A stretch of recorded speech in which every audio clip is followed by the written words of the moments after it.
നമസ്കാരം. Astrology master ക്ലാസ്സിൻ്റെ പുതിയൊരധ്യായത്തിലേക്ക് ഏവർക്കും സ്വാഗതം.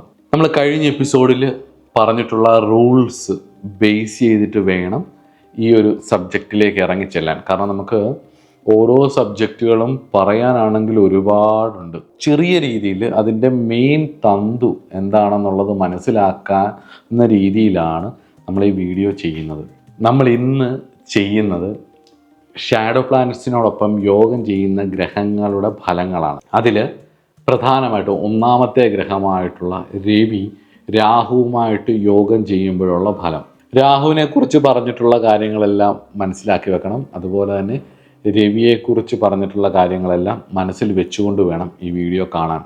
ഇല്ലെങ്കിൽ ചിലപ്പോൾ അത് മനസ്സിലായില്ല എന്ന് വരും. അതുപോലെ തന്നെ നമ്മൾ പറഞ്ഞ റൂൾസും ഓരോ രാശിക്ക് ഒരു സ്വഭാവം ഉണ്ടാവും, ഒരു ഭാവത്തിനൊരു സൈക്കോളജി ഉണ്ടാവും, അതുപോലെ തന്നെ ഗ്രഹങ്ങൾക്ക് യോഗം ചെയ്യുന്നതിനും ഉണ്ടാവും. ഇതെല്ലാം വെച്ച് ആ രാശിയുടെ എല്ലാ സിദ്ധാന്തങ്ങളെയും ആ ഭാവത്തിൻ്റെ എല്ലാ സിദ്ധാന്തങ്ങളെയും കൂടെ കൂട്ടി യോജിപ്പിച്ചിട്ട് വേണം ഈ പറയുന്ന കൺജങ്ഷനിലേക്ക് എത്താൻ. അപ്പോൾ ഒന്നാമത്തേത് സൂര്യ രാഹു യോഗം ആണ് നമ്മൾ ചർച്ച ചെയ്യാൻ പോകുന്നത്.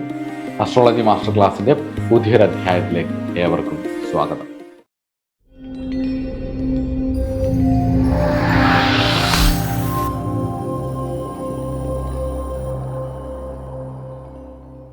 സൂര്യൻ സെൻറ്റർ പോയിന്റ്, സൗരയൂഥത്തിൻ്റെ മധ്യബിന്ദു, നമ്മുടെയൊക്കെ ലഗ്നത്തിൻ്റെ കാരകൻ, അതേപോലെ തന്നെ നമ്മുടെയൊക്കെ ഈഗോ സെൻറ്റർ പോയിന്റ്, റോയൽ ഇതൊക്കെയാണ് സൂര്യൻ. ഫിസിക്കലാണ്. അവിടെ രാഹു ആണ് യോഗം ചെയ്യുന്നത്. രാഹു എന്ന് പറയുന്നത് ഷാഡോ പ്ലാനറ്റ്സ് ആണ്. അപ്പം സൂര്യനോടൊപ്പം ഷാഡോ യോഗം ചെയ്യുമ്പം ഒരു മറ വരാനുള്ള സാധ്യതയുണ്ടല്ലോ. സൂര്യചന്ദ്രന്മാരോടൊപ്പം രാഹുകേതുക്കളുടെ ബന്ധം വരുമ്പോഴാണ് ഗ്രഹണം വരുന്നത് എന്നുള്ളത് നമുക്കറിയാവുന്ന കാര്യമാണ് അല്ലേ? ഗ്രഹണത്തെക്കുറിച്ച് മനസ്സിലാക്കിയത് മനസ്സിലാവും. അപ്പോൾ ഇവിടെ സൂര്യനും രാഹുവും കൂടി ഒരുമിച്ച് അഗ്നിരാശിയിലോ ഫയർ പ്ലാനറ്റുകളായിട്ടുള്ള ചൊവ്വയുടെ രാശി, അതേപോലെ തന്നെ സൂര്യനുമായിട്ടൊക്കെ യോഗം ചെയ്യുന്നത്, ഫയർ പ്ലാനറ്റ്സിൻ്റെ സ്റ്റാറുകളിൽ ഇവർ നിൽക്കുന്നത്, അഗ്നിഗ്രഹങ്ങൾ അധിപതിയായിട്ടുള്ള നക്ഷത്രങ്ങളിൽ ഇവർ യോഗം ചെയ്യുന്നത് ഒക്കെ അവർക്ക് അതോറിറ്റിയും അതുപോലെ തന്നെ ഇൻഫ്ലുവൻസ്ഡ് ആയിട്ടുള്ള ആൾക്കാരുമായിട്ടുള്ള യോഗം വരാനും, അതുപോലെ തന്നെ ഇവർ തന്നെ പലരെയും ഇൻഫ്ലുവൻസ് ചെയ്യാനും ഒക്കെയുള്ള സാധ്യതകൾ ഉണ്ട്. രാഹു രവിയോഗം വരുമ്പം ഇവർ രാഷ്ട്രീയം അല്ലെങ്കിൽ പൊതുപ്രവർത്തനം ഇത്യാദി രീതികളിലോടൊക്കെ താല്പര്യം ഉണ്ടാകും. പക്ഷേ വാക്കും പ്രവൃത്തിയും രണ്ട് തലങ്ങളിലായിരിക്കും. ഒരു നേതാവിൻ്റെ സ്വന്തം ആളായി കൂടെ നിൽക്കുക, അല്ലെങ്കിൽ ഒരു നേതാവായി തന്നെ മാറുക. പക്ഷേ സാധാരണ മനുഷ്യർക്ക് വേണ്ടി വളരെ സിമ്പതിയോടുകൂടി സംസാരിക്കുക. അവർക്കൊന്നുമില്ല, അവരുടെ കയ്യിൽ കാശില്ല, ഒന്നുമില്ല, അവർ ദരിദ്രരാണ്, ഞാൻ വളരെ ദരിദ്രമായിട്ടുള്ളൊരു ജാതിയിൽ നിന്നോ അല്ലെങ്കിൽ ഞാനൊരു കറുത്ത വർഗത്തിൽ നിന്ന് വന്നതാണ്, അല്ലെങ്കിൽ ഇങ്ങനെയൊക്കെ ഓരോ രാജ്യങ്ങളും ഓരോ രീതിയിൽ അനുസരിച്ച് പാവങ്ങൾക്ക് വേണ്ടി സംസാരിക്കുന്നവരായിട്ട് വരികയും, എന്നാൽ ഇവരുടെ പരമ്പരകളിൽ കോടിക്കണക്കിന് രൂപയുടെ അനധികൃത സ്വത്തുക്കൾ സമ്പാദിച്ചിട്ടുള്ള രാഷ്ട്രീയക്കാരായി മാറാനും ഒക്കെ സാധ്യതയുണ്ട്. സിമ്പതി വാക്കിൽ മാത്രം, പ്രവൃത്തിയിൽ ഉണ്ടാവില്ല. കഠിനമായിട്ടുള്ള ഒരു ഹൃദയം, അല്ലെങ്കിൽ ഏത് ഭാവത്തിലാണോ നിൽക്കുന്നത് ആ ഭാവവുമായി ബന്ധപ്പെട്ടിട്ട് ഇവർ കഠിനമായിട്ടുള്ള പ്രവർത്തികൾ ചെയ്യും. ഈ രാഹുവിനെ നമ്മളങ്ങനെ മോശമായിട്ട് കാണുമ്പം സ്വരഭാനു എന്ന് പറയുന്ന അസുരനാണ് രാഹുകേതുക്കളായി മാറിയത്. ചതുഷ്നീതി എന്ന് പറയുന്ന സാമധാന ദണ്ഡഭേദമായിട്ട് എന്തിനേയും അതിൻ്റെ രീതിക്കനുസരിച്ച് കൈകാര്യം ചെയ്യാൻ അറിയാവുന്ന ആളായിരുന്നു സ്വരഭാനു. അസാമാന്യ പണ്ഡിതനും അസാമാന്യ നിരീക്ഷണ ബുദ്ധിയുമായിരുന്നു. അതുകൊണ്ട് തന്നെ അമൃത് ഇങ്ങനെ മാറ്റം ചെയ്യപ്പെടുന്നു എന്ന് മനസ്സിലാക്കാൻ അസുരന്മാരുടെ കൂട്ടത്തിൽ മഹാശക്തിശാലികൾ പലരും ഉണ്ടായിട്ടും അവിടുത്തെ രഹസ്യം സ്വരഭാനുവിന് കണ്ടെത്താൻ കഴിഞ്ഞ പോലെ ഒരാൾക്കും, അസുരന്മാരിൽ ഒരാൾക്കും കഴിഞ്ഞില്ല. സ്വരഭാനു വേഷം മാറി ദേവനായി അമൃത് കഴിക്കാൻ വേണ്ടി ഇവരുടെ ഉള്ളിലേക്ക് എത്തുമ്പം എന്ത് മേക്കപ്പ് ഇട്ടാലും എന്ത് ചെയ്താലും ഒരു എവിടെങ്കിലും ഒരു പോരായ്മ കാണും. സ്വരഭാനുവിന് 2 നാക്കുണ്ടായിരുന്നു, സ്പ്ലിറ്റ് ടങ് ആയിരുന്നു, 2 നാക്കുകളുണ്ടായിരുന്നു, പാമ്പിൻ്റെ ഒക്കെ കൂട്ട്. ഈ നാക്ക് കണ്ടിട്ടാണ് സൂര്യചന്ദ്രന്മാർ ഒറ്റുന്നത്. അവർക്ക് മനസ്സിലാവുന്നത് ഇത് ആള് വേറെയാണ്. സാമധാന ദണ്ഡഭേദത്തോട് കൂടിയിട്ട് കാലദേശമനുസരിച്ച് എന്തും കൈകാര്യം ചെയ്യാൻ കഴിവുള്ള അസാമാന്യ ശക്തിയുള്ള ഒരു ഗ്രഹമാണ് രാഹു. ഭൗതികപരമായിട്ട് ഒരുപാട് അനുഗ്രഹങ്ങൾ തരുന്ന ഒരു ഗ്രഹമാണ്.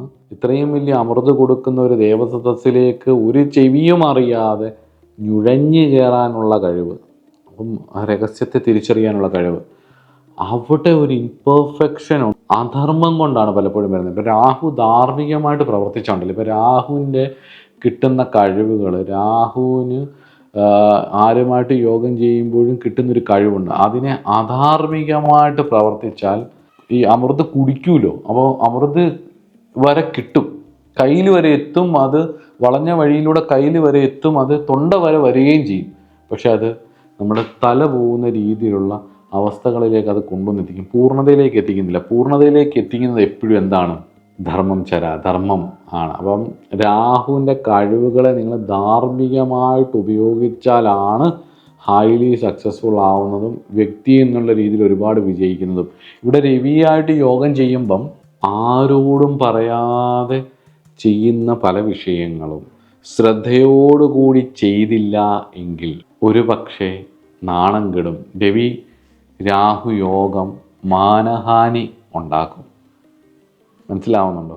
ഈഗോയുടെ ആളാണ്, പേരിൻ്റെ ആളാണ്, ലോയലിറ്റിയുടെ ആളാണ്, റോയലിറ്റിയുടെ ആളാണ് രവി. അപ്പം ഇതെല്ലാം നഷ്ടപ്പെടും. കയ്യിലിരിപ്പ് കൊണ്ട് പേരും പ്രശസ്തിയെല്ലാം വിപരീതമായി തീരും. അൺകൺവെൻഷനലായിട്ടുള്ള രീതിയിൽ പ്രവർത്തിക്കുമ്പം പേരും പ്രശസ്തിയൊക്കെ പോകും. കാഴ്ചയ്ക്ക് പ്രശ്നം വരാം, കാഴ്ച. അതുപോലെ കണ്ണിന് പ്രശ്നം വരാം. ഉദരരോഗങ്ങൾ ധാരാളമായിട്ട് ഉണ്ടാവാം. അതുപോലെ ഗവൺമെൻറ്റുമായിട്ടുള്ള പ്രശ്നങ്ങൾ വരാം. ഇൻഫ്ലുവൻസ്ഡ് ആയിട്ടുള്ള ആൾക്കാരുമായിട്ടൊക്കെ ചിലപ്പം ഇഷ്യൂസ് വരാം. അതുപോലെ തന്നെ ഫാൾസ് പ്രസ്റ്റീജ് മെയിൻറ്റെയിൻ ചെയ്യുന്ന ഒരു നെഗറ്റീവ് തോട്ട് പ്രോസസ്സ് ഇവർക്കുണ്ടാവാം. ഇങ്ങനെ രവി എല്ലുമായിട്ട് ബന്ധപ്പെട്ടിട്ടുള്ള പ്രശ്നങ്ങൾ, അതുപോലെ തന്നെ ബോൺ മാരോ, അതുപോലെ തന്നെ ബോഡിയുടെ ലെഫ്റ്റ് സൈഡ് ഒക്കെ പ്രശ്നങ്ങൾ വരാം. അതുപോലെ തന്നെ ഈ ജന്മത്തിൽ അച്ഛനോടുള്ള കടപ്പാടുകളും ഒക്കെ തീർക്കേണ്ടത് അത്യാവശ്യമാണ്. അത് പൂർവ്വജന്മത്തിൽ ഇൻകംപ്ലീറ്റഡ് ആവാത്ത ഒരുപാട് കാര്യങ്ങൾ ഈ ജന്മത്തിൽ ചെയ്യാൻ, പ്രവർത്തിക്കാൻ രവി രാഹു യോഗം തരും. അതുപോലെ തന്നെ ഇവർക്ക് ഭയങ്കര ജലസി ആവും. എന്തിനാന്ന് ചോദിച്ചു കഴിഞ്ഞാൽ ഭയങ്കര പവർഫുൾ ആവുന്നവരോട്, who are in very power. അപ്പോൾ ആ പവർ അവർക്ക് കിട്ടുന്നത് ആർക്കൊക്കെയാണോ ഇതുള്ളത്, അതുപോലെ തന്നെ ആർക്കൊക്കെ അറ്റൻഷൻ കിട്ടുന്നവരോടൊക്കെ ഒരു ജലസി കാണും. രാഹു നിൽക്കുന്ന ഭാവം എന്ന് പറയുന്നത് അൺറിസോൾവ്ഡ് ആയിട്ടുള്ള പാസ്റ്റ് ലൈഫ് ഡെപ്റ്റുകളെ റിസോൾവ് ചെയ്യാനുള്ള ഭാവമാണ്. അപ്പം അവിടെ സൂര്യൻ്റെയും രാഹുവിൻ്റെയും കോമ്പിനേഷൻസ് വരുമ്പോൾ അതിൻ്റെ നെഗറ്റീവിലേക്ക് നമ്മളെ കൊണ്ടുപോകും. വാസനകൾ കിടപ്പുണ്ട്. അപ്പോൾ അതിൻ്റെ ഇത് ചെയ്യാതിരിക്കാനുള്ള നമുക്കൊരു പരീക്ഷണം എപ്പോഴും ഉണ്ടാവും. രാഹു നിൽക്കുന്ന ഭാവത്തിൽ രണ്ട് സൈഡും ഉണ്ടാവും, നല്ലതും ചീത്തയും ഉണ്ടാവും. അതിൽ ആ രവി രാഹു കോമ്പിനേഷനിലെ നെഗറ്റീവ് സൈഡിലേക്ക് നിങ്ങൾ ശ്രദ്ധ ചെലുത്താതെ നിങ്ങൾക്ക് മുന്നോട്ട് നീങ്ങാൻ കഴിഞ്ഞാൽ ലൈഫിൽ സക്സസ്ഫുൾ ആവും. ഒരു പൊളിറ്റീഷ്യൻ എന്നുള്ള രീതിയിൽ, അല്ലെ ഒരു ഗവൺമെൻറ് ഇൻഫ്ലുവൻസ്ഡ് പേഴ്സണാലിറ്റി എന്നുള്ള രീതിയിൽ, ഫാമിലിയിൽ എല്ലാവരും ഇൻഫ്ലുവൻസ് ചെയ്യുന്ന പേഴ്സണാലിറ്റി എന്നുള്ള രീതിയിൽ ഒരു സോഷ്യൽ റെവല്യൂഷൻ ഉണ്ടാക്കാൻ പറ്റും. ഫാമിലിയിലൊരു റെവല്യൂഷൻ ഉണ്ടാക്കാൻ പറ്റുന്ന ആളായി മാറും. പോസിറ്റീവ് ഡെവലപ്മെൻറ്റ് ഓഫ് ഈഗോയെ വളരെ പോസിറ്റീവായിട്ട് ഞാനെന്നുള്ള ബോധത്തെ നല്ല രീതിയിൽ ഡെവലപ്പ് ചെയ്തെടുക്കാൻ പറ്റും. സെൽഫ് ഡയറക്ഷൻ, ഒരു തീരുമാനം എടുത്തു കഴിഞ്ഞാൽ അത് ചെയ്ത് പൂർത്തീകരിക്കാനുള്ള ഒരു ആക്റ്റീവായിട്ടുള്ളൊരു പവർ നിങ്ങൾക്കുണ്ടാവും. നമ്മളൊരു സാഹചര്യം വന്നു കഴിഞ്ഞാൽ right time, right place, right people എന്നൊക്കെ പറയുന്ന പോലെ അത് വന്നു ചേരുമ്പം അതിനെ എങ്ങനെയൊക്കെ ഹാൻഡിൽ ചെയ്ത് അതിനെ മുന്നോട്ട് കൊണ്ടുപോകാൻ ഒരു റെവല്യൂഷൻ, ഒരു സോഷ്യൽ റെവല്യൂഷൻ, അല്ലെങ്കിൽ ഒരു ഫാമിലി റെവല്യൂഷൻ, അല്ലെങ്കിൽ സ്വന്തം വ്യക്തിപരമായിട്ട് ഈഗോയും സെൽഫും ഒക്കെ അല്ലേ, അപ്പോൾ സെൽഫിൻ്റെ ഒരു റെവല്യൂഷനൊക്കെ വേണ്ടിയിട്ട് എന്തൊക്കെ ചെയ്യണം എന്നുള്ളത് കൃത്യമായിട്ട് മനസ്സിലാവും. അവിടെ ധാർമ്മികമായിട്ട് ആ സൂര്യ രാഹു യോഗത്തിൻ്റെ പോസിറ്റീവായ വശങ്ങളെ ചിന്തിച്ചാൽ ഇങ്ങനെ, നെഗറ്റീവായിട്ടുള്ള വശങ്ങളെയാണ് ചിന്തിക്കുന്നതെങ്കിൽ ഇതിൻ്റെ നേരെ വിപരീതം. എന്ത് ചെയ്തിട്ടും വ്യക്തിത്വം നശിച്ചു പോകും, ക്യാരക്ടർ സീറോ ആയിട്ട് ഫീൽ ചെയ്യും മറ്റുള്ളവർക്ക്. ഇയാളെന്താ ഇങ്ങനെ, ഇയാളിൽ നിന്ന് നമ്മൾ ഇങ്ങനെയൊന്നും അല്ലല്ലോ പ്രതീക്ഷിച്ചത് എന്നൊക്കെ നമ്മൾ പറഞ്ഞു കളയും. അതായത് പേര് ദോഷം. രവിയുടെ പറഞ്ഞിട്ടുള്ള എല്ലാ കാരകത്വങ്ങൾക്കും ജീവിതത്തിൽ കിട്ടേണ്ട വിപരീതാവസ്ഥകളെ, നെഗറ്റീവ്. രവി സക്സസ് ആവുമ്പം, രവി പോസിറ്റീവ് ആകുമ്പോഴുള്ള ഗുണാനുഭവങ്ങൾ ഞാൻ പറഞ്ഞു. അപ്പം ഇവിടെ രവി നെഗറ്റീവ് ആകുമ്പോൾ കിട്ടുന്ന കർമ്മങ്ങളായിട്ട് മാറും. എന്നാൽ രാഹുവിനെ കൃത്യമായിട്ട് ഉപയോഗിച്ച് സ്ട്രഗിൾ ഫേസ് ചെയ്ത് ഞാൻ ധാർമ്മികമായിട്ടേ പോകത്തുള്ളൂ എന്ന് ഉറപ്പിച്ച് മഹാദേവനെ ആശ്രയിച്ച് മുന്നോട്ട് പോകാൻ സാധിച്ചാൽ രവി രാഹു യോഗം നിങ്ങൾക്ക് റെവല്യൂഷണറി ലൈഫ് തരും എന്നുള്ളതും ഉറപ്പാണ്. അപ്പം ഏകദേശം മനസ്സിലായല്ലോ, 2 കാരകത്വങ്ങൾ ഒരുമിച്ച് ജോയിൻ ചെയ്യുമ്പോൾ, എപ്പോഴും രാഹു രവിയും കൂടെ യോഗം ചെയ്യുമ്പോൾ ഒരു ചേർച്ചക്കുറവുണ്ടാവും. ആ ചേർച്ചക്കുറവ് കൃത്യമായിട്ട് ഉപയോഗിച്ച് കൊണ്ടുപോകാൻ സാധിച്ചാൽ അത് എഫേർട്ടാണ്, നമ്മുടെ തപസ്സാണ്, നമ്മുടെ ഫ്രീ വില്ലാണ്. അത് രാഹു നിൽക്കുന്ന ഭാവമായതുകൊണ്ട് എന്ത് വേണമെങ്കിലും ചെയ്യാം, നമുക്ക് ഇഷ്ടമുള്ളത് ചെയ്യാം. മോശമായിട്ടുള്ള ആദ്യമൊന്നും കുഴപ്പമില്ല, ഇതൊക്കെ കാലമാകുമ്പോൾ ഇങ്ങനെയൊക്കെ ചെയ്താലേ ജീവിക്കാൻ പറ്റൂ, അങ്ങനെ അത്ര ധാർമ്മികമായിട്ടൊന്നും ജീവിക്കാൻ പറ്റത്തില്ലെന്ന് പറഞ്ഞ് ചിന്തിച്ച് പോകുന്നവർക്ക് അങ്ങനെയും.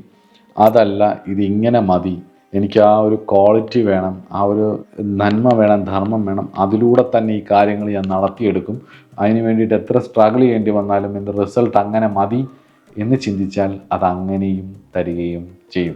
രണ്ടാമത് പറഞ്ഞതിന് നിങ്ങൾക്ക് അനുഭവയോഗം, സന്തോഷവും ഉണ്ടാകും. ആദ്യം പറഞ്ഞതിന് താൽക്കാലികമായിട്ടുള്ള കുറേ സന്തോഷങ്ങൾ കിട്ടും എന്നുള്ളതല്ലാതെ പിന്നീട് ദുഃഖത്തിലേക്ക് കലാശിക്കുകയും ചെയ്യും.